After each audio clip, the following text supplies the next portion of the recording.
If you've ever explored unusual piano chords, you may have noticed that some chords instantly create a mysterious cinematic sound. One chord that does this surprisingly well is the C major flat sixth chord, C-M flat 6. It's not as common as major or minor chords, but once you hear it, you start recognizing it in jazz, film music, and modern piano arrangements. Here's something I've noticed after years of learning and watching other beginners struggle with chords like this.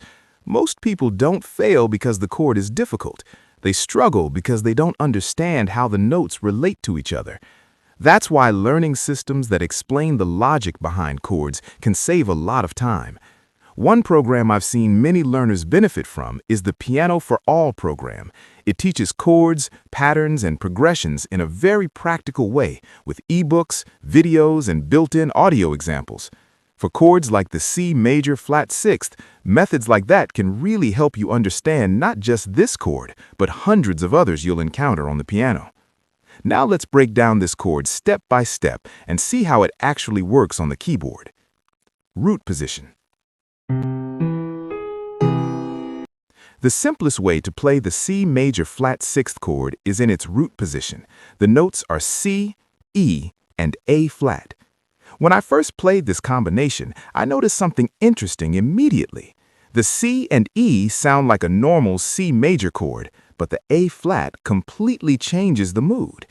Instead of sounding bright and stable like a normal C major chord, the flat sixth adds tension and color.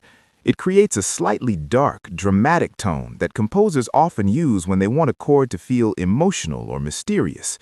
Try playing C and E together first, then add A flat on top. You'll hear how that one note shifts the entire feeling of the chord. Inversion 1, bass E. Now let's move to the first inversion, where E becomes the lowest note. The notes are E, C, and A flat. Here's something I've noticed when teaching or practicing inversions. The chord technically stays the same, but the energy changes. With E in the bass, the chord sounds a bit more unstable and interesting.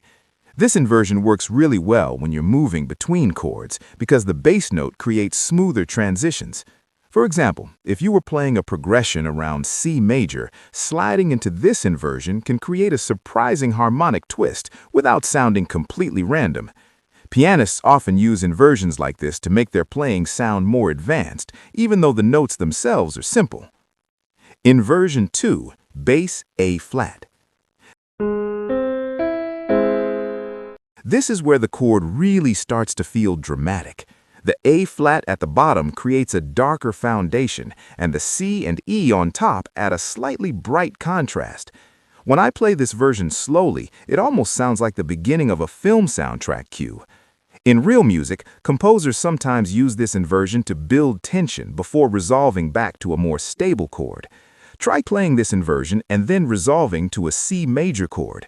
You'll hear how satisfying that release feels. Practical tip for learning this chord.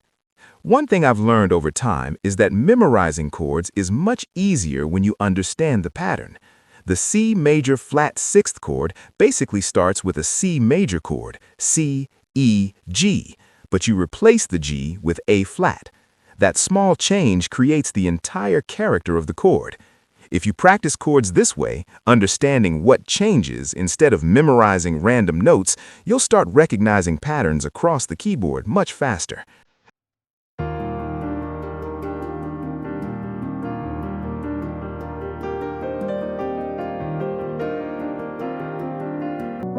Artlist